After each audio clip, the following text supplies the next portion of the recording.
WIDR Kalamazoo. Welcome to Dead Air, Spooky Story Hour, a collection of scary stories presented by us here at 89.1 WIDR FM.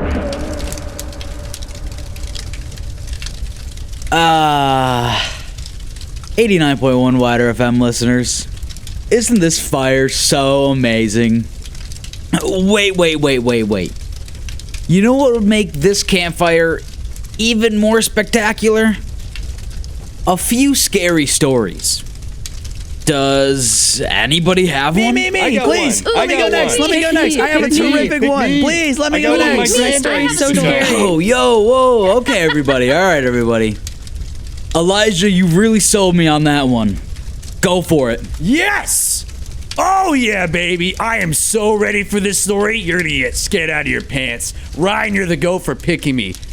Let's get started. You ready? This is called Oh Susanna. Susanna and Jane shared a small apartment near the university where they were students. When Susanna got back from the library one night, the lights were out and Jane was asleep. Susanna undressed in the dark and quietly got into bed. She had almost fallen asleep when she heard someone humming the tune to the song, Oh Susanna. Jane, she said, please stop humming. I want to get some sleep. Jane didn't answer, but the humming stopped, and Susanna fell asleep. She awakened early the next morning, too early. She decided and was trying to get back to sleep when she heard the humming again. Please don't go back to sleep, she told Jane. It's too early to get up. Jane didn't answer, but the humming continued.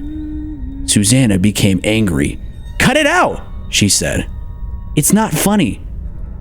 When the humming still did not stop, she lost her temper. She jumped out of bed, pulled the covers off Jane, and screamed. Jane's head was gone. Somebody had cut off her head. I'm having a nightmare, Susanna told herself. When I wake up, everything will be all right. Whoa, yo, Elijah. That was freaky, dude. Yeah, great story. Anyway, I should get a second story, and I'm telling you, it's better than the first. Well, if you say so, go for it. The Ghost with the Bloody Fingers. A businessman arrived at a hotel late one night and asked for a room. The room clerk told him the hotel was all filled up. There's only one empty room, he said, but we don't rent that one because it's haunted. I'll take it, said the businessman. I don't believe in ghosts. The man went to the room, he unpacked his things, and he went to bed. As soon as he did, a ghost came out of the closet. Its fingers were bleeding, and it was moaning. Bloody fingers, bloody fingers.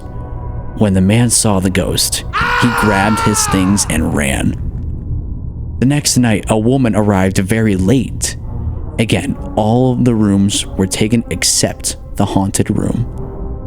I'll sleep there, she said. I'm not afraid of ghosts.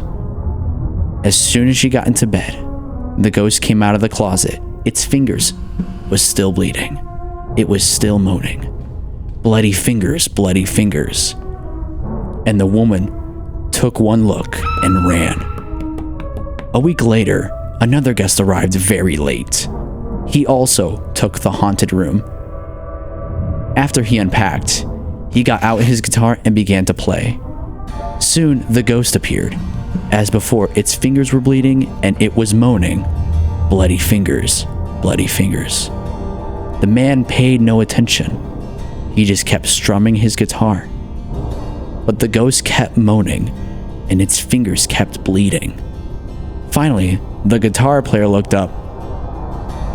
Cool it, man, he said. Get yourself a Band-Aid. Well, that was certainly a twist.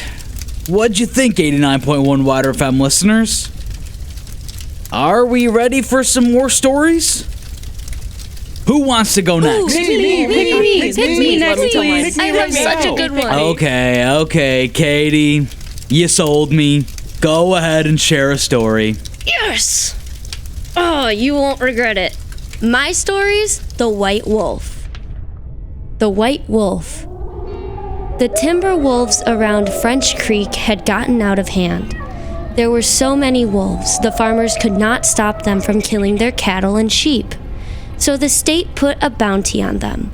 It would pay a hunter $10 for every wolf pelt he turned in. A butcher in town named Bill Williams thought that was pretty good money. He stopped working as a butcher and started killing wolves. He was good at it. Every year he killed over 500 of them. That came to more than $5,000. It was quite a bit of money in those days. After 4 or 5 years, Bill had killed so many wolves, there were hardly any left in that area. So he retired and he vowed never to harm another wolf because wolves had made him rich. Then one day, a farmer reported that a white wolf had killed 2 of his sheep. He had shot at it and hit it, but bullets didn't have any effect. Soon, that wolf was seen all over the countryside, killing and running. But nobody could stop it. One night, it came into Bill's yard and killed his pet cow. Bill forgot about his decision never to harm another wolf. He went into town the next morning and bought a young lamb for bait. He took it out into the hills and tied it to a tree.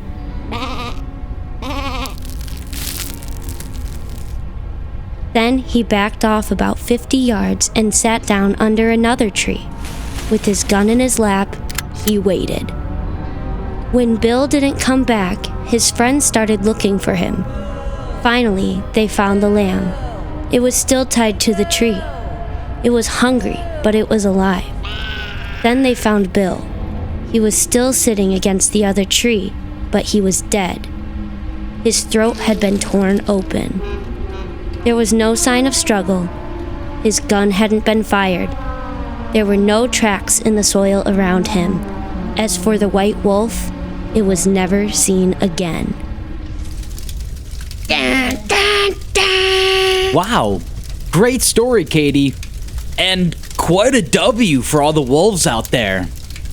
Anyone have Okay, wait, guys, I have one more I really want to tell. Whoa, okay. Don't let me stop you. This one's called Wait Till Martin Comes. An old man was out for a walk. When a storm came up, he looked for a place to take shelter. Soon he came to an old house. He ran up on the porch and knocked on the door, but nobody answered. By now, rain was pouring down, thunder was booming, and lightning was flashing. So he tried the door.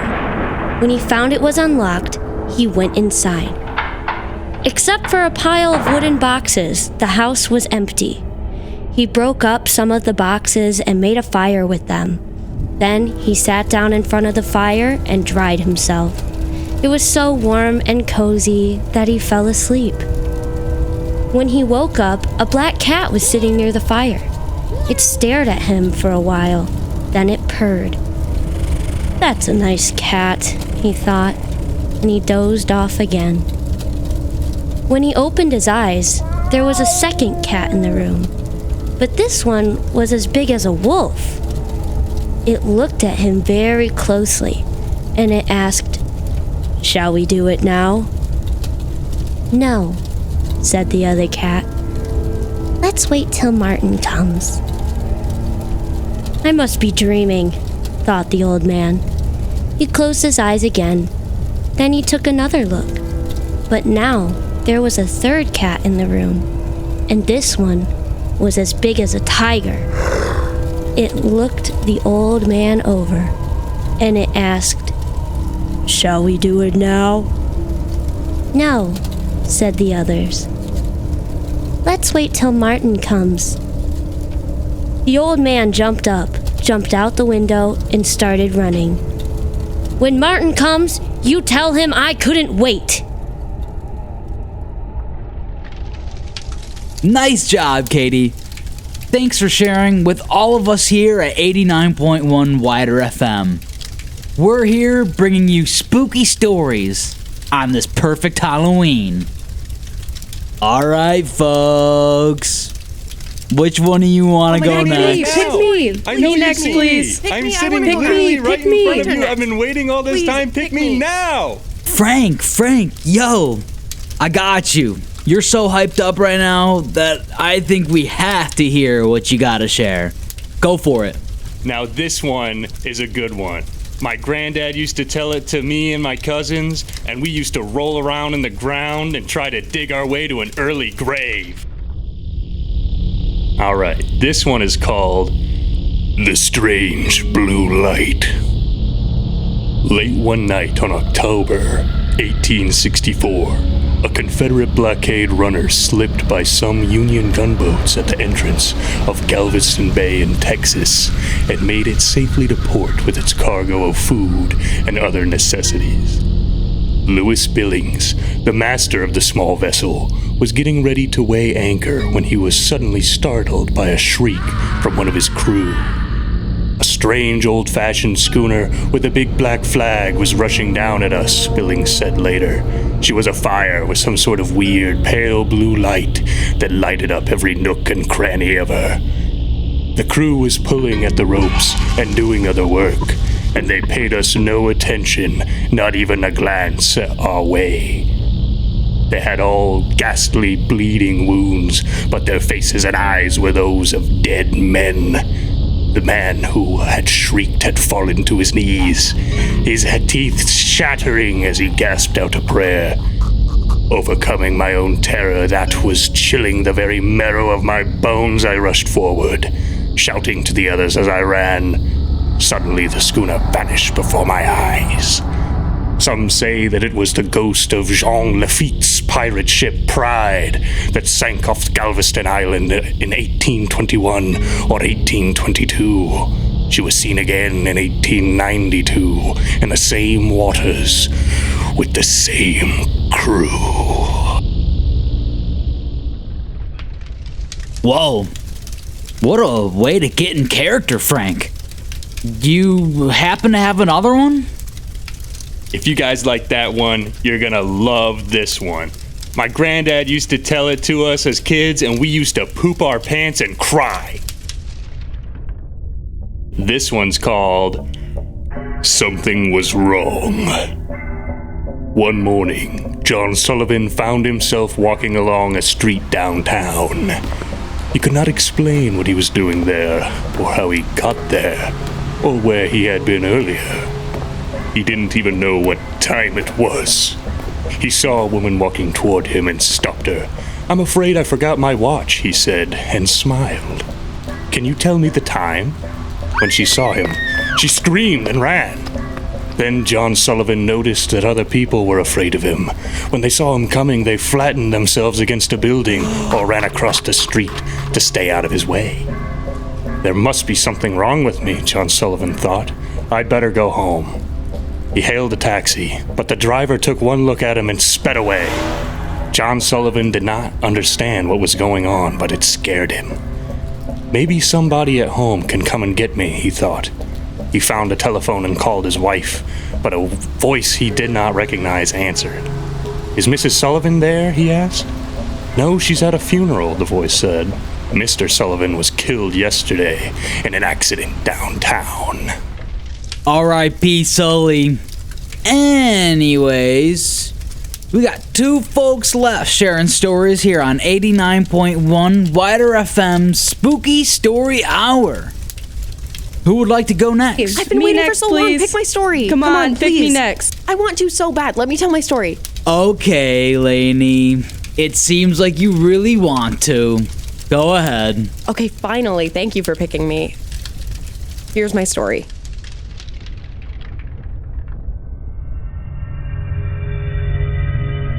This story's called The Thing. Ted Martin and Sam Miller were good friends. They spent a lot of time together. On this particular night, they were sitting on a fence near the post office talking about one thing or another. There was suddenly a field of turnips across the road. Suddenly, they saw something crawl out of the field and stand up. It looked like a man, but in the dark it was hard to tell for sure. And then it was gone. But soon it appeared again. It walked halfway across the road. Then it turned around and went back into the field. Then it came out a third time and stared toward them. By now, Ted and Sam were scared, and they started running. But when they finally stopped, they decided they were being foolish. They weren't sure what had scared them, so they decided to go back and get a better look. Pretty soon, they saw it. For it was coming to meet them. It was wearing black pants, a white shirt, and black suspenders. Sam said, "I'm going to try to touch it. Then we'll know if it's real." He walked up to meet it and peered into its face. It had bright, penetrating eyes sunk deep into its head. It looked like a skeleton. Ted took one look and screamed. And again, he and Sam ran, but this time the skeleton followed them. When they got to Ted's house, they stood in the doorway and watched it. It stayed out in the road for a while. Then it disappeared. A year later, Ted got sick and died. Toward the end, Sam sat up with him every night. The night Ted died, Sam said he looked just like the skeleton.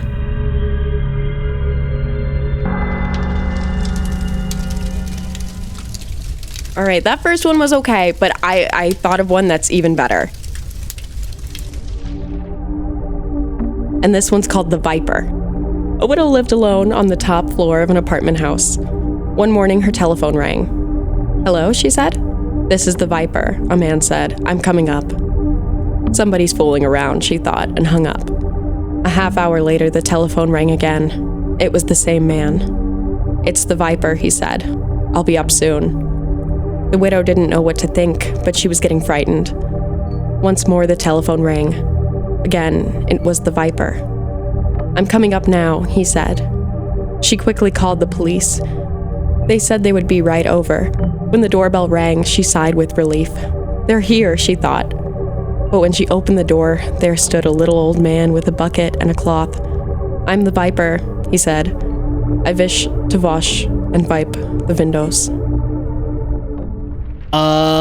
Well, okay, Viper. You couldn't have made it any more obvious? Alright, folks, we've reached the end of our show, but we still got one more story for you.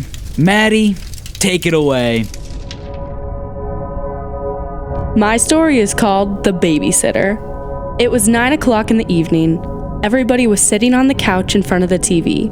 There were Richard, Brian, Jenny, and Doreen, the babysitter. The telephone rang. "Maybe it's your mother," said Doreen.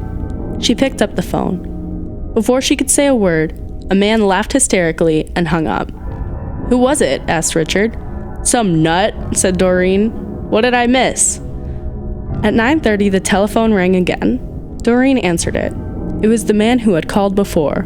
"I'll be there soon," he said, and laughed and hung up. "Who was it?" the children asked. "Some crazy person," she said. About 10 o'clock, the telephone rang again. Jenny got to it first. "Hello," she said. It was the same man. "One more hour," he said, and he laughed and hung up. He said 1 more hour. What did he mean? asked Jenny. "Don't worry," said Doreen. "It's somebody fooling around." "I'm scared," said Jenny. About 10:30, the telephone rang once more.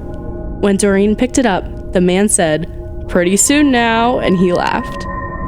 "Why are you doing this?" Doreen screamed, and he hung up. "Was it that guy again?" asked Brian. "Yes," said Doreen. "I'm going to call the operator and complain." The operator told her to call back if it happened again, and she would try to trace the call. At 11 o'clock, the telephone rang again. Doreen answered it. "Very soon now," the man said, and he laughed and hung up. Doreen called the operator. Almost at once, she called back. "That person is calling from a telephone upstairs," she said. "You'd better leave. I'll get the police." Just then, a door upstairs opened. A man they had never seen before started down the stairs toward them.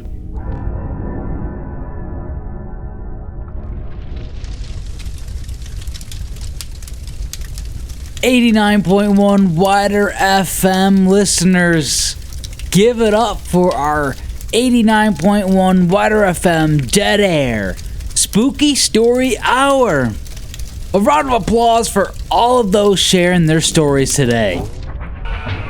Happy Halloween from us here at 89.1 WIDR FM. Again, we hope you enjoyed this Dead Air Spooky Story Hour and look forward to more special programming here on 89.1 WIDR FM. All you listening, have a spectacular spooky holiday and be safe this Halloween. And keep on tuning in to 89.1 WIDR FM. Bye!